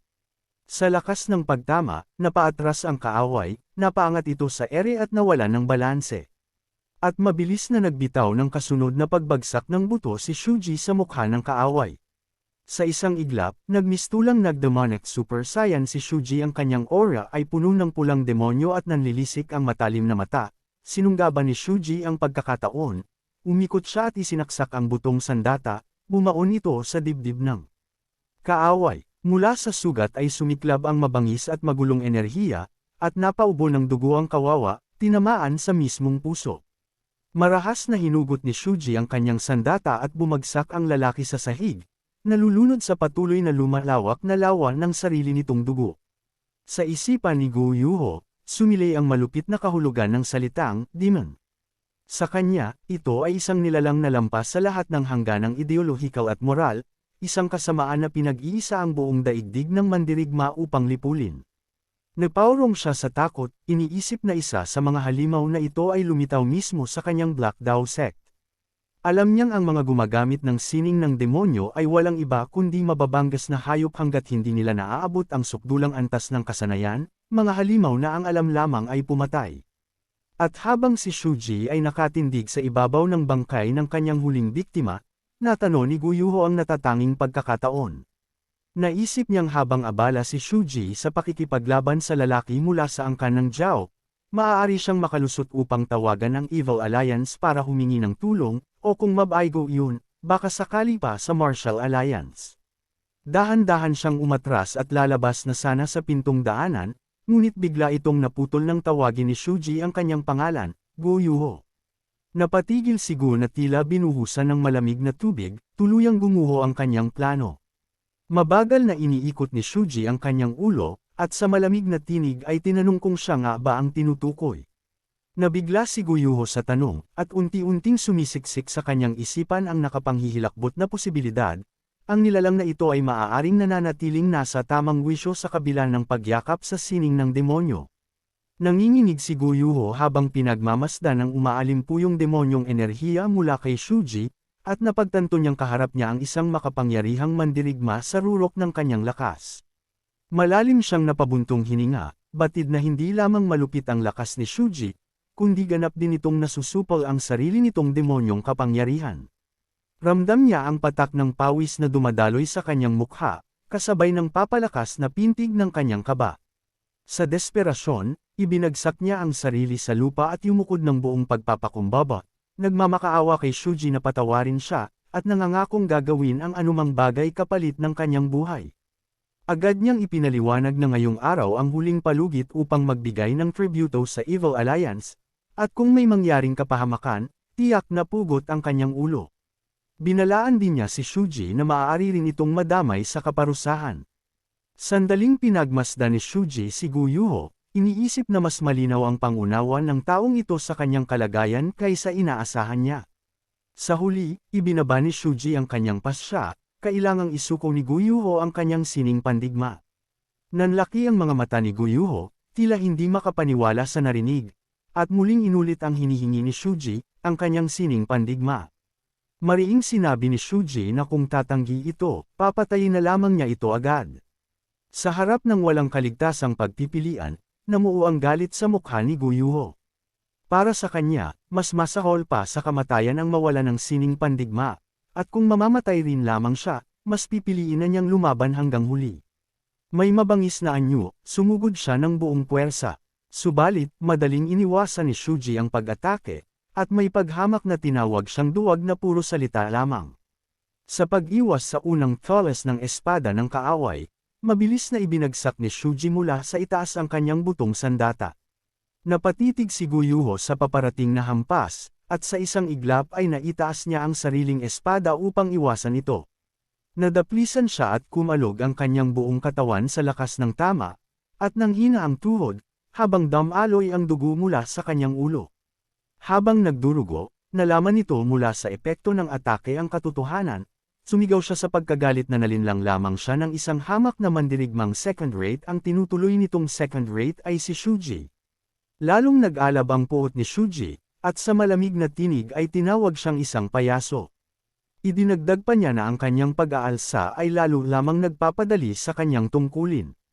Sa pag-ikot ng pulang demonyong enerhiya sa kanyang katawan, idineklara ni Shuji na panahon na upang lipulin ang Black Dao.